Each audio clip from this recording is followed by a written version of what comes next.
केंद्रवाल pending RDF ਨੂੰ ਲੈ ਕੇ supreme court पहुंची सरकार। कोर्ट 'ਚ पटीशन की दाखिल। केंद्रवाल करीब 36,000 करोड़ रुपए का पेंडिंग है पेंडू विकास फंड। अकाली दल बीजेपी भी विचाले गठजोड़ ਦੀਆਂ ਚਰਚਾਵਾਂ तेज ਭਲਕੇ अकाली दल की ਵੱਡੀ बैठक। गठजोड़ के मंथन का खदशा। अकाली दल बीजेपी गठजोड़ ਦੀਆਂ ਚਰਚਾਵਾਂ ਵਿਚਾਲੇ सुनील जाखड़ का ਵੱਡਾ बयान। क्या गठजोड़ करना ਜਾਂ नहीं हाईकमान का फैसला। 117 सीटां उत्ते बीजेपी ਨੂੰ मजबूत करना साडा टीचा।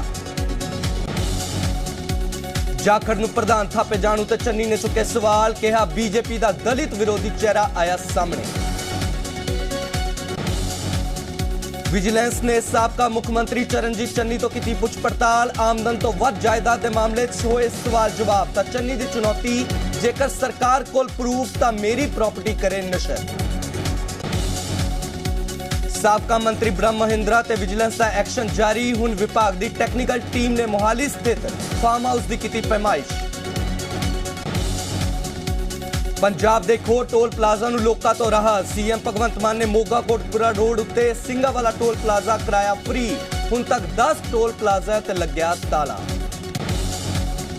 आम आदमी पार्टी के विधायक कुंवर विजय प्रताप की डीजीपी ਨੂੰ चिट्ठी। बेअदबी ते गोली कांड का ट्रायल जल्द तो जल्द शुरू करवाने की मांग। मामले के मुलजमां की बेल रद्द करने ਨੂੰ ਲੈ ਕੇ भी ऑर्डर जारी करने की अपील। प्रायोजक स्टूडेंट वीजा दे माहिर। रिफ्यूज केस भी अप्लाई करो वीजा विनर चंडीगढ़। मैजिक स्वाद का, मैजिक क्रेमिका का। 150 साल खानदानी आयुर्वेदिक इलाज। डॉक्टर बलविंदर सिंह वालिया पट्टी वाले।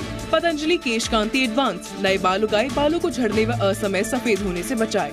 की तुसी एनका तो परेशान हो? आज ही आओ थिंद आई हॉस्पिटल जलंधर, हुशियारपुर ते पठानकोट। पतंजलि दंत कांति, दांतों के लिए सर्वश्रेष्ठ आयुर्वेदिक toothpaste. SBP, Punjab's number 1 housing company. और Chandigarh university, a truly world class institution।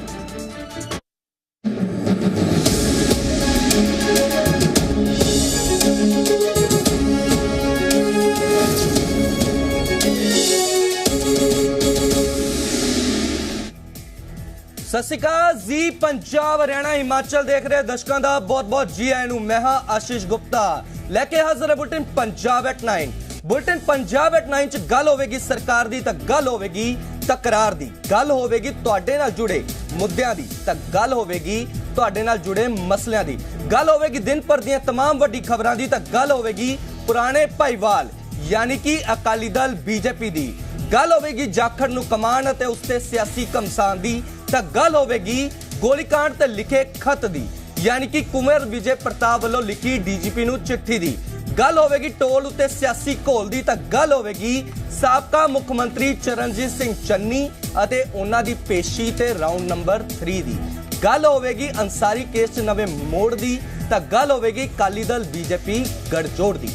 पर सब तो पहला गल यानी अकाली दल बीजेपी गठजोड़ दी। इस नूं लैके वक्-वक् सवाल खड़े हो रहे हैं। हालांकि बीजेपी तर्क यह दे रही है कि हाईकमान इसका फैसला लवेगी, पर विरोधी धिर सवाल जरूर खड़े कर रहे हैं। गठजोड़ ते विचार, सियासी तकरार। 2024 ਲਈ नवा जोड़, नवा सियासी मोड़। की तकड़ी च तुलेगा कमल दा फुल। पंथक धिर किस आधार ते करेगी अमल। सो 2024 ਦੇ महादंगल तो पहला ही पिघल ਵੱਜ ਚੁੱਕਿਆ ਹੈ। ਪਾਰਟੀ ਬਦਲੀਬਾਜ਼ੀਆਂ ਦਾ ਦੌਰ ਵੀ ਜਾਰੀ ਹੈ ਅਤੇ ਹੁਣ ਪੰਜਾਬ ਅਤੇ ਦੇਸ਼ ਦੀ ਸਿਆਸਤ 'ਚ ਜੋੜ ਤੋੜ ਦੀ ਸਿਆਸਤ ਦੀ ਚਰਚਾ ਵੀ ਹੋਣ ਲੱਗੀ ਹੈ। ਵਿਰੋਧੀ ਧਿਰ ਪਹਿਲਾਂ ਵੀ ਮਹਾਗਠਜੋੜ ਯਾਨੀ ਕਿ ਨਵੇਂ ਫਰੰਟ ਦੀ ਤਿਆਰੀ 'ਚ ਨੇ ਤਾਂ ਇਸੇ ਵਿਚਾਲੇ ਪੰਜਾਬ ਦਾ ਕਿਲਾ ਫਤਿਹ ਕਰਨ ਲਈ ਬੀਜੇਪੀ ਨੇ ਵੀ ਪੂਰਾ ਜ਼ੋਰ ਲਾ ਰੱਖਿਆ। ਚਰਚਾਵਾਂ ਹਨ ਵੱਖਰਾ ਹੋਇਆ 9 ਮਾਸ ਮੁੜ ਤੋਂ ਮੱਲਮ ਰਾਹੀਂ ਜੁੜਨ ਜਾ ਰਿਹਾ ਹੈ। चर्चावां ਇਹ ਵੀ ਨੇ कि पुरानी भाईवाल मुड़ तो यारी बहाल कर रहे ने यानी कि अकाली दल बीजेपी 2024 ਲਈ मुड़ तो एक मंच ते इकट्ठे हो रहे ने। हालांकि यह सब कुछ चर्चावां ही ने, पर इन्हां चर्चावां दे विचाले विरोधियों ने सियासी खड़के तड़के लाने शुरू कर दिते ने, जिस च सब तो पहला कांग्रेस अगे आई, जिसने कहा कि पहला भी वख होना सिर्फ ड्रामा सी अते गठजोड़ पहला तो ही तय सी। यही जाखड़ साहब मेहनो मेहनी हुंदे हुंदे सी ਅਸਲ ਵਿੱਚ ਤਾਂ ਸਾਰੇ ਜਿਹੜੇ ਰਾਜਨੀਤੀ ਦੇ ਵੱਡੇ ਘਰਾਣੇ ਆ, ਮੈਂ ਤਾਂ ਅਸੀਂ ਪਹਿਲਾਂ ਕਹਿਣਾ ਹੁੰਦਾ ਸੀ, ਇਹ ਅੰਦਰੋਂ ਇਕੱਠੇ ਹੈ, ਇਹ ਅੰਦਰੋਂ ਇਕੱਠੇ ਹੈ। ਔਰ ਮੈਂ ਪਹਿਲਾਂ ਵੀ ਕਹਿੰਦਾ ਸੀ ਕਿ ਬੀਜੇਪੀ ਕਦੇ ਵੀ ਅਕਾਲੀ ਦਲ ਤੋਂ ਅੱਡ ਨਹੀਂ ਹੋਈ। ਉਹੀ ਕੋਠੀ ਸੀ ਹਰਸਿਮਰਤ ਜੀ ਕੋਲੇ, ਉਹੀ ਸਾਰਾ ਚਾਮਦਾਮ ਸੀ। ਇਸੇ ਕਰਕੇ ਇਹਨਾਂ ਨੇ, ਚਾਹੇ ਉਹ ਰਾਸ਼ਟਰਪਤੀ ਦੀ ਵੋਟ ਸੀ, ਬੰਦੀ ਸਿੱਖਾਂ ਦੀ ਗੱਲ ਦਾ ਤਾਂ ਇਹ ਅਕਾਲੀ ਦਲ ਡਰਾਮਾ ਕਰਦੇ ਸੀ, ਅੱਡ ਹੋਣ ਦਾ ਤਾਂ ਕਿਸਾਨੀ ਅੰਦੋਲਨ ਵੇਲੇ ਇੱਕ ਡਰਾਮਾ ਕੀਤਾ, ਅਦਰਵਾਈਜ਼ ਇਹ ਇਕੱਠੇ ਸਨ। ਔਰ ਜਿਹੜਾ ਇਹਨਾਂ ਦਾ ਸਮਝੌਤਾ ਉਹ ਵੀ ਇਕੱਠਾ ਤੇ ਤੈਅ। ਹਾਲਾਂਕਿ ਅਕਾਲੀ ਬੀਜੇਪੀ ਗਠਜੋੜ ਦੀਆਂ ਗੱਲਾਂ ਸਿਰਫ ਚਰਚਾਵਾਂ ਦਾ ਵਿਸ਼ਾ ਨੇ ਅਤੇ ਇਸ ਨੇ ਪੰਜਾਬ ਦੀ ਸਿਆਸਤ 'ਚ ਤਰਥਲੀ ਮਚਾ ਦਿੱਤੀ ਹੈ। ਪਰ ਅਕਾਲੀ ਦਲ ਬੀਜੇਪੀ ਕੁਝ ਵੀ ਕਲੀਅਰ ਬੋਲਣ ਤੋਂ ਢਾਲਾ ਵੱਟ ਰਹੀ ਹੈ। ਨਵੇਂ ਬਣੇ ਪੰਜਾਬ ਬੀਜੇਪੀ ਦੇ ਪ੍ਰਧਾਨ ਜਾਖੜ ਸਾਹਿਬ ਤਾਂ ਇੱਥੋਂ ਤੱਕ ਕਹਿ ਗਏ ਕਿ ਗਠਜੋੜ ਕਰਨਾ ਜਾਂ ਨਹੀਂ ਕਰਨਾ ਹਾਈ ਕਮਾਂਡ ਦਾ ਫੈਸਲਾ ਹੋਵੇਗਾ, ਪਰ 117 ਸੀਟਾਂ ਦੇ ਬੀਜੇਪੀ ਨੂੰ ਮਜ਼ਬੂਤ ਕਰਨਾ ਮੁੱਖ ਟੀਚਾ ਹੈ। We will ensure that the BJP leadership, if they ever decide, कभी भी किस टाइम वो किसी भी गठबंधन की सोचें, तो they will be talking from a position of strength। बड़े भाई की हैसियत से किसी से बात होगी साहब। आज मैं समझता हूँ हालात बदले। ਹਾਲਾਂਕਿ ਚਰਚਾਵਾਂ ਇਹ ਵੀ ਨੇ ਕਿ ਵੀਰਵਾਰ ਨੂੰ ਅਕਾਲੀ ਦਲ ਦੇ ਦਫ਼ਤਰ 'ਚ ਹਾਈ ਲੈਵਲ ਕੋਰ ਕਮੇਟੀ ਦੀ ਮੀਟਿੰਗ ਵੀ ਸੱਦੀ ਗਈ ਹੈ, ਜਿਸ 'ਚ ਦਿੱਗਜ ਤੋਂ ਲੈ ਕੇ ਹਰ ਵੱਡੇ ਲੀਡਰ ਨੂੰ ਸੱਦਿਆ ਗਿਆ, ਜਿਸ ਤੋਂ ਸਾਫ਼ ਕਿਹਾ ਜਾ ਸਕਦਾ ਹੈ ਕਿ ਮੀਟਿੰਗ ਦਾ ਵਿਸ਼ਾ ਗਠਜੋੜ ਵੀ ਹੋ ਸਕਦਾ ਹੈ। ਪਰ ਅਕਾਲੀ ਦਲ ਦੇ ਲੀਡਰ ਇਸ ਤੇ ਕੁਝ ਵੀ ਕਹਿਣੋਂ ਬਚ ਰਹੇ ਨੇ ਕਿ ਸਾਡੀ ਮੀਟਿੰਗ ਕੱਲ 6 ਤਰੀਕ ਨੂੰ 12 ਵਜੇ ਸਾਰੇ ਜ਼ਿਲ੍ਹਾ ਜਥੇਦਾਰ ਸਾਹਿਬਾਨ ਦੀ ਤੇ ਸਾਰੇ ਹਲਕਾ ਇੰਚਾਰਜਾਂ ਦੀ ਇਕੱਠੀ ਜਿਹੜੀ ਹੈ ਉਹ ਪ੍ਰਧਾਨ ਸਾਹਿਬ ਨੇ ਕੱਲ ਬੁਲਾਈ। ਉਹਦਾ ਅਸੀਂ ਰਸਮੀ ਤੌਰ ਤੇ ਐਲਾਨ ਵੀ ਕਰ ਦਿੱਤਾ। ਜਿਹੜੀ ਮੀਟਿੰਗ ਹੈ ਕੱਲ 12 ਵਜੇ।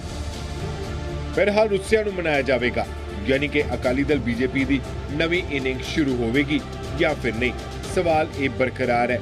ਪਰ ਸਿਆਸਤ ਪੱਬਾਂ ਭਾਰ ਹੈ ਅਤੇ 2024 ਨੂੰ ਲੈ ਕੇ ਨਵੀਂ ਤਕਰਾਰ ਹੈ। ਬਿਊਰੋ ਰਿਪੋਰਟ, ਜ਼ੀ ਮੀਡੀਆ। ਤਾਂ ਗਠਜੋੜ ਹੋਵੇਗਾ ਜਾਂ ਨਹੀਂ ਇਹ ਸਵਾਲ ਹੈ, ਪਰ ਜਾਖੜ ਨੂੰ ਪੰਜਾਬ ਬੀਜੇਪੀ ਦਾ ਪ੍ਰਧਾਨ ਥਾਪਿਆ ਗਿਆ ਤਾਂ ਸਿਆਸੀ ਹਲਕਿਆਂ 'ਚ ਨਵਾਂ ਬਵਾਲ ਹੈ। ਸਿਆਸੀ ਹਲਕਿਆਂ 'ਚ ਬੀਜੇਪੀ ਦੀ ਚਰਚਾ ਹੋਣ ਲੱਗੀ ਹੈ ਤੇ ਵਿਰੋਧੀ ਧਿਰਾਂ ਬੀਜੇਪੀ ਉੱਤੇ ਦਲਿਤ ਵਿਰੋਧੀ ਦੇ ਇਲਜ਼ਾਮ ਠੋਕ ਰਹੀ ਹੈ।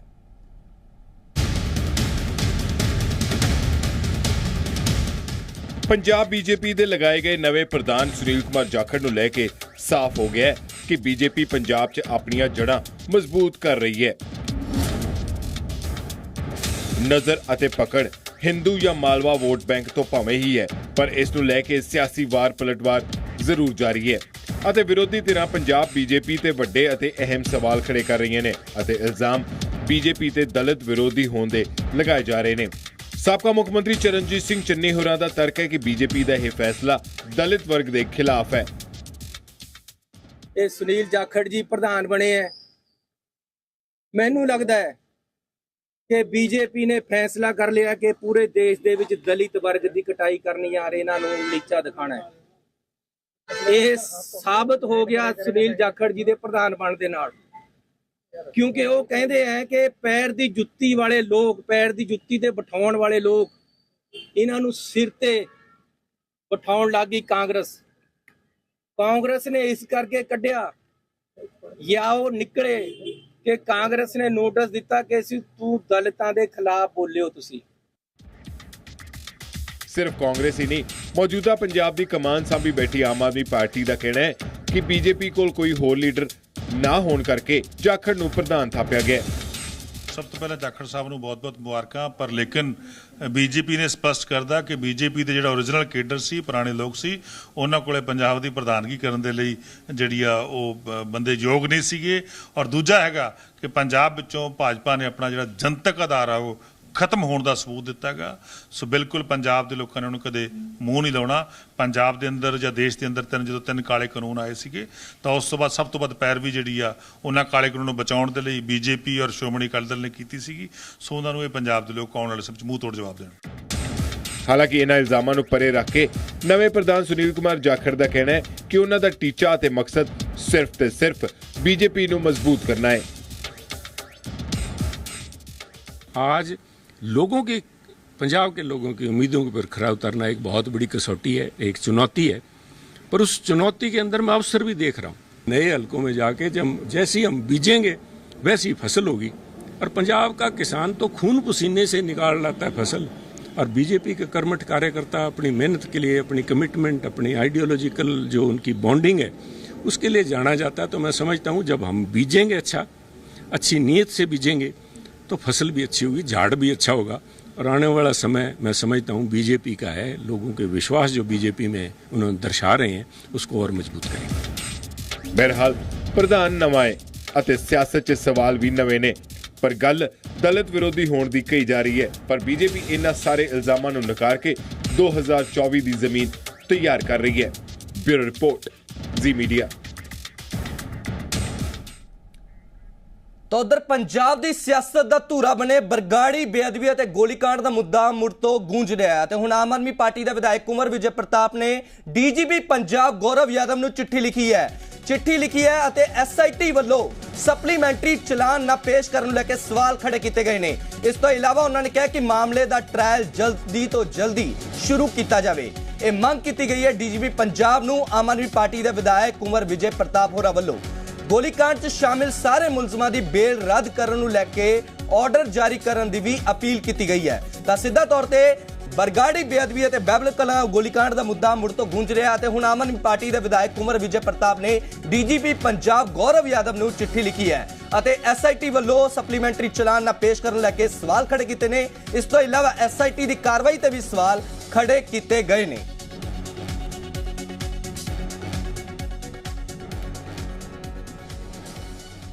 ਤਾਂ ਉਧਰ ਰਾਉਂਡ 3 ਤਹਿਤ ਸਾਬਕਾ ਮੁੱਖ ਮੰਤਰੀ ਚਰਨਜੀਤ ਸਿੰਘ ਚੰਨੀ ਦੀ ਵਿਜੀਲੈਂਸ ਅੱਗੇ ਪੇਸ਼ੀ ਹੋਈ, ਜਿੱਥੇ 3 ਘੰਟੇ ਤੱਕ ਵਿਜੀਲੈਂਸ ਦੇ ਸਵਾਲ ਜਵਾਬ ਤੋਂ ਬਾਅਦ ਚੰਨੀ ਨੇ ਸਰਕਾਰ ਨੂੰ ਚੁਣੌਤੀ ਦਿੱਤੀ ਅਤੇ ਕਿਹਾ ਕਿ ਜੇਕਰ ਸਰਕਾਰ ਕੋਲ ਕੋਈ ਸਬੂਤ ਹੈ ਤਾਂ ਉਹਨਾਂ ਦੀ ਪ੍ਰਾਪਰਟੀ ਨਸ਼ਰ ਕਰੇ।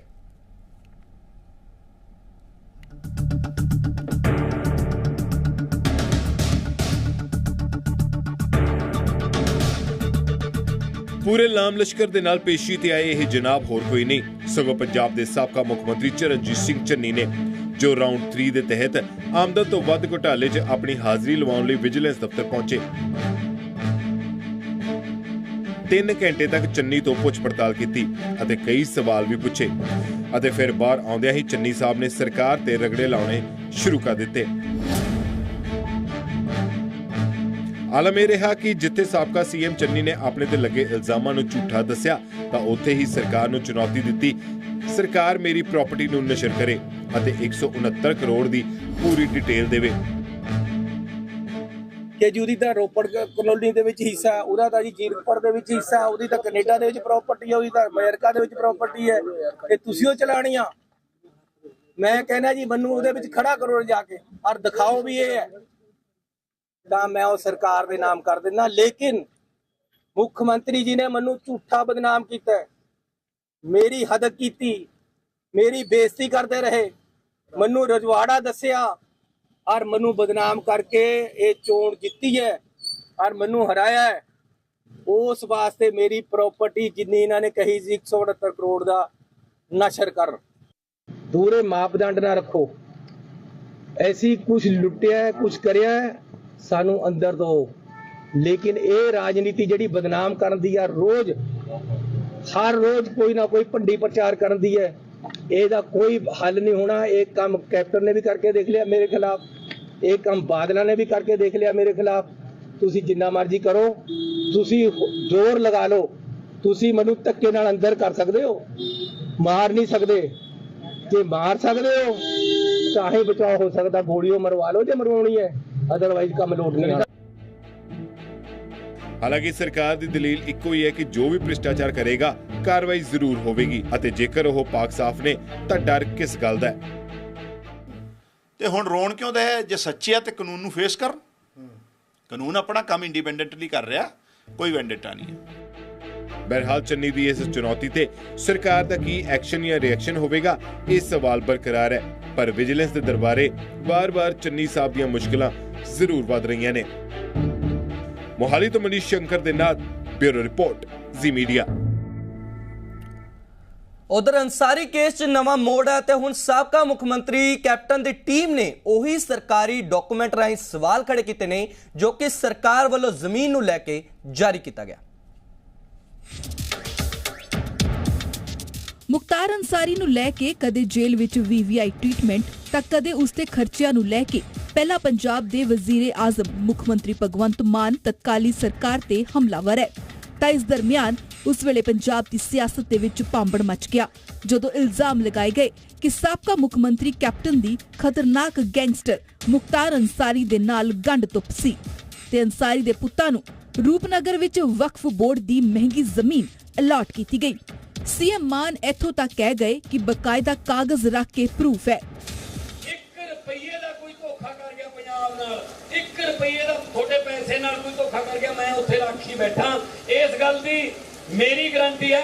ਆ ਕੱਲ ਦੇ ਫਿਰ ਬੱਚੇ ਫਿਰਦੇ ਨੇ ਕੈਪਟਨ ਅੰਸਾਰੀ ਵਾਲੇ ਮਾਮਲੇ 'ਚ ਜਦੋਂ ਮੈਂ ਸਾਰੇ ਕੱਢ ਕੇ ਕਾਗਜ਼ ਧਰਦੇ ਤਾਂ ਇਲਜ਼ਾਮ ਸਿੱਧਾ ਕੈਪਟਨ ਸਾਹਿਬ ਤੇ ਲਗਾਏ ਗਏ ਤਾਂ ਸਾਬਕਾ ਮੁੱਖ ਮੰਤਰੀ ਦੀ ਟੀਮ ਨੇ ਉਹੀ ਸਰਕਾਰੀ ਡਾਕੂਮੈਂਟ ਰਾਹੀਂ ਸਵਾਲ ਖੜੇ ਕੀਤੇ ਅਤੇ ਦਲੀਲ ਇਹ ਰਹੀ ਕਿ ਜ਼ਮੀਨ ਵਾਲੇ ਡਾਕੂਮੈਂਟ ਦਿਖਾਉਣ ਤੋਂ ਪਹਿਲਾਂ ਸੀਐਮ ਤਰੀਕ ਚੈੱਕ ਕਰ ਲੈਣ ਅਤੇ ਹੁਣ ਸੀਐਮ ਇਹ ਦੱਸਣ ਕਿ ਹੁਣ ਦੱਸੋ ਕਿ ਅੰਸਾਰੀ ਦੇ ਨਾਲ ਕਿਸ ਦੀ ਸਾਂਝ ਹੈ।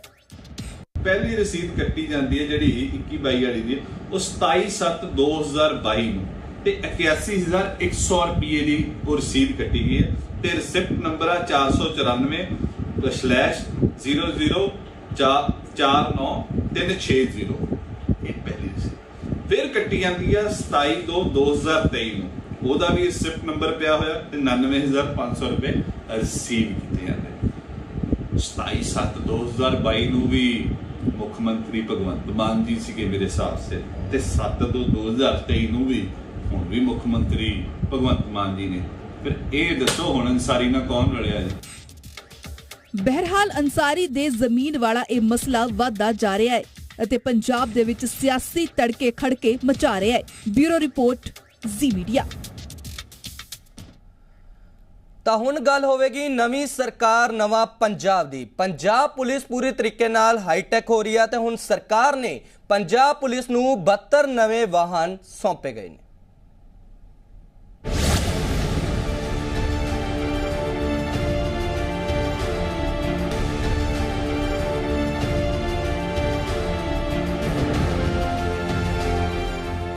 ਪੰਜਾਬ ਦੇ ਸਰਵਪੱਖੀ ਵਿਕਾਸ ਲਈ ਮਾਨ ਸਰਕਾਰ ਵੱਲੋਂ ਇੱਕ ਤੋਂ ਬਾਅਦ ਇੱਕ ਫੈਸਲੇ ਲਏ ਜਾ ਰਹੇ ਨੇ। ਪੰਜਾਬ ਦੇ ਵਿੱਚ ਕਾਨੂੰਨ ਵਿਵਸਥਾ ਪੂਰਨ ਤੌਰ ਤੇ ਦਰੁਸਤ ਰਹੇ, ਸੂਬੇ ਅੰਦਰ ਸ਼ਾਂਤੀ ਬਹਾਲ ਰਹੇ, ਇਸ ਮਕਸਦ ਦੇ ਨਾਲ ਪੁਲਿਸ ਵਿਭਾਗ ਤੇ ਵੀ ਕੰਮ ਕੀਤਾ ਜਾ ਰਿਹਾ ਹੈ ਅਤੇ ਪੁਲਿਸ ਵਿਭਾਗ ਨੂੰ ਆਧੁਨਿਕ ਤਕਨੀਕਾਂ ਦੇ ਨਾਲ ਲੈਸ ਕੀਤਾ ਜਾ ਰਿਹਾ ਹੈ। ਪੰਜਾਬ ਦੀ ਐਂਟੀ ਹਿਊਮਨ ਟ੍ਰੈਫਿਕਿੰਗ ਯੂਨਿਟ ਮਜ਼ਬੂਤ ਹੈ। ਸੀਐਮ ਭਗਵੰਤ ਮਾਨ ਨੇ ਪੰਜਾਬ ਪੁਲਿਸ ਨੂੰ 72 ਨਵੇਂ ਵਹੀਕਲ ਸੌਂਪੇ ਨੇ। 56 ਮੋਟਰਸਾਈਕਲ ਤੇ 16 ਬਲੈਰੋ ਗੱਡੀਆਂ ਨੂੰ ਹਰੀ ਝੰਡੀ ਦਿੱਤੀ ਗਈ। ਅੱਜ 28 ਜਿਹੜੀਆਂ ਆਪਣੇ ਪੁਲਿਸ ਜ਼ਿਲ੍ਹੇ ਨੇ ਜਿਹੜੇ ਉਹਨਾਂ ਵਾਸਤੇ ਐਂਟੀ ਹਿਊਮਨ ਟ੍ਰੈਫਿਕਿੰਗ ਯੂਨਿਟ ਜਿਹੜੇ ਨੇ ਉਹ ਸਟੈਬਲਿਸ਼ ਕੀਤੇ ਨੇ। 16 ਬਲੈਰੋ ਗੱਡੀਆਂ ਜਿਹੜੀਆਂ ਤੇ 56 ਮੋਟਰਸਾਈਕਲ ਜਿਹੜੇ ਨੇ ਜਿਹੜੇ ਕਿ ਆਟੋਮੈਟਿਕ ਅੱਜ ਕੱਲ ਲੇਟੈਸਟ ਟੈਕਨੋਲੋਜੀ ਨਾਲ ਲੈਸ ਨੇ। ਤੁਸੀਂ ਦੇਖਿਆ ਹੋਣਾ ਉਹਨਾਂ ਦੇ ਅੱਗੇ ਵੀ 2 ਕੈਮਰੇ ਨੇ, ਪਿੱਛੇ ਵੀ 2 ਕੈਮਰੇ ਨੇ, ਅੰਦਰ ਵੀ ਕੈਮਰੇ ਨੇ। ਸਿਸਟਮ ਸਾਰਾ ਜਿਹੜਾ ਉਹ ਲੱਗਿਆ ਹੋਇਆ। ਸੋ ਹਰ ਜ਼ਿਲ੍ਹੇ ਨੂੰ 2-2 ਮੋਟਰਸਾਈਕਲ ਆ ਜਾਣਗੇ। ਇਸ ਦੇ ਨਾਲ ਹੀ ਸੀਐਮ ਮਾਨ ਨੇ ਕੈਨੇਡਾ ਦੇ ਵਿੱਚ ਫਸੇ ਤੇ ਏਜੰਟ ਦੀ ਧੋਖਾਧੜੀ ਦੇ ਸ਼ਿਕਾਰ ਹੋਏ ਬੱਚਿਆਂ ਦਾ ਹਵਾਲਾ ਦਿੰਦੇ ਹੋਏ ਕਿਹਾ ਕਿ ਨਕਲੀ ਏਜੰਟਾਂ ਦਾ ਮੁੱਦਾ ਵੱਡਾ ਹੈ ਅਤੇ ਲੋਕਾਂ ਨੂੰ ਜਾਗਰੂਕ ਕੀਤਾ ਜਾਏਗਾ। ਕੈਨੇਡਾ ਦੇ ਵਿੱਚ ਸਾਡੇ ਸਟੂਡੈਂਟ ਜਿਹੜੇ ਗਏ ਸੀਗੇ 700 ਤੋਂ ਉੱਪਰ ਸਟੂਡੈਂਟ ਜਿਨ੍ਹਾਂ ਦੇ ਦਸਤਾਵੇਜ਼ ਜਾਲੀ ਨਿਕਲੇ, ਉਹ ਉੱਥੇ ਸਟਕ ਹੋ ਗਏ ਸੀ। ਤਾਂ ਕੈਨੇਡੀਅਨ ਐਮਬੈਸੀ ਨਾਲ ਵੀ ਇਨ ਟੱਚ ਆ ਤੇ ਜਿਹਨੇ ਵੀ ਉਹ ਇਸ ਤਰ੍ਹਾਂ ਦੇ ਜਿਹੜੇ ਜਾਲੀ ਦਸਤਾਵੇਜ਼ ਬਣਾ ਕੇ ਉਹਨਾਂ ਨੂੰ ਇੱਥੋਂ ਜਹਾਜ਼ ਚੜਾਤਾ ਤੇ ਉਹ ਆਪਣੀ ਕਿਸਮਤ ਤੇ ਛੱਡਤਾ, ਉਹਨਾਂ ਨੂੰ ਲਾਵਾਰਿਸ ਛੱਡਤਾ, ਉਹਨਾਂ ਏਜੰਟਾਂ ਦੇ ਵਿਰੁੱਧ ਵੀ ਸਖਤ ਕਾਰਵਾਈ ਹੋਊਗੀ। ਇਸ ਦੇ ਨਾਲ ਹੀ ਸੀਐਮ ਮਾਨ ਨੇ ਪੰਜਾਬ ਦੇ ਇਮੀਗ੍ਰੇਸ਼ਨ ਕਾਨੂੰਨ ਵਿੱਚ ਸੋਧ ਕਰਨ ਦੀ ਗੱਲ ਵੀ ਆਖੀ। ਇਮੀਗ੍ਰੇਸ਼ਨ ਪੰਜਾਬ ਦਾ ਜਿਹੜਾ ਲਾਅ ਹੈ ਉਹਦੇ ਚ ਅਮੈਂਡਮੈਂਟ ਦੀ ਪ੍ਰਪੋਜ਼ਲ ਵੀ ਆਈ ਹੈ, ਉਹ ਵੀ ਕਰਾਂਗੇ ਤਾਂ ਕਿ ਸਾਡੇ ਪੰਜਾਬੀਆਂ ਨੂੰ ਦੁਨੀਆ 'ਚ ਜਿੱਥੇ ਮਰਜ਼ੀ ਜਾਣ, ਜੇ ਪੜ੍ਹਨ ਜਾਂਦੇ ਨੇ ਜਾਂ ਤਰੱਕੀ ਲਈ ਜਾਂਦੇ ਨੇ ਫਿਰ ਕੋਈ ਪ੍ਰੋਬਲਮ ਨਹੀਂ, ਪਰ ਉੱਥੇ ਕੋਈ ਦਿੱਕਤ ਨਾ ਆਵੇ ਇਸ ਤਰ੍ਹਾਂ ਦੀ ਕਿ ਏਜੰਟ ਨੇ ਪੈਸੇ ਲੈ ਲਏ ਜੀ, ਕਾਲਜ ਠੀਕ ਨਹੀਂ ਹੈਗਾ ਜੀ, ਕਾਲਜ ਹੀ ਹੈ ਨਹੀਂ ਜੀ, ਉੱਥੇ ਯੂਨੀਵਰਸਿਟੀ ਹੈ ਨਹੀਂ ਉਹ ਜਿਹੜੀ ਦੀ ਸਾਨੂੰ ਇਹਨਾਂ ਨੇ ਇੱਥੋਂ ਡਿਗਰੀ ਦੇਤੀ। ਸੋ ਪੰਜਾਬ ਦੀ ਛੱਕੇ ਜਾ ਰਹੇ ਨੇ। ਬਿਊਰੋ ਰਿਪੋਰਟ ਜ਼ੀ ਮੀਡੀਆ।